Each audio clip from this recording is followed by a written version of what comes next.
Hi guys, Dr. Tracy here, walking you through the next chapter in your Python game programming.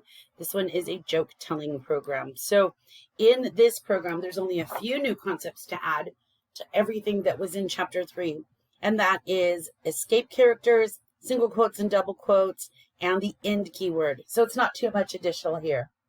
The program itself is going to be simple enough. It's going to run by telling a joke. And you can see the sample run of the jokes program.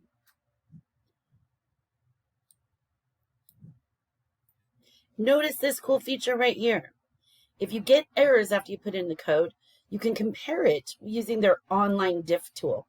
And there's a link to where you can find that. The online diff tool is this, and it's part of the Invent with Python resources. And in here, you can go to jokes and type your own code in here if it's not working, and it will help you find the errors. So that's neat in itself. All right, let's go back.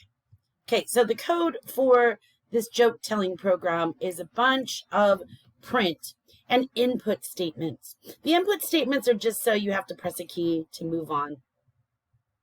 And that's how the code works. It's just going to print, and then you click something, and then it gives the answer.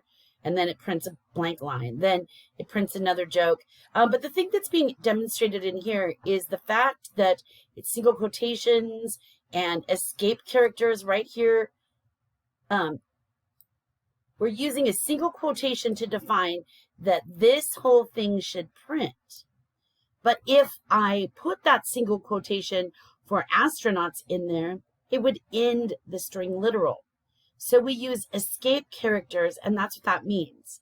The slash in front of the single quotation mark indicates that that is not being used as an end of a literal string, but instead that means actually print that single quotation mark as part of the literal string. So then each one of these prints and waits and prints, and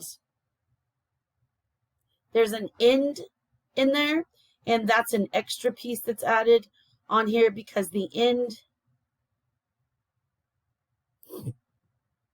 when they see the end, it's called a keyword parameter, and you type end L before it, and so that means that you have to, when you type that, it's going to immediately type that in because it's using an end agreement that needs you to press enter for it to happen. So not too much in this chapter, but if you look at the writing program section, if you're working on the homework, in the homework section, hold on, at the bottom, that's where it is. It says add 2 more jokes. So you're going to use this code and just put 2 more jokes into the program, just so you can practice doing it. Make them funny. I might give extra credit if your jokes make me laugh. Huh. Okay, well, that's all for this one. It's a short one, but hopefully it was helpful. See you soon.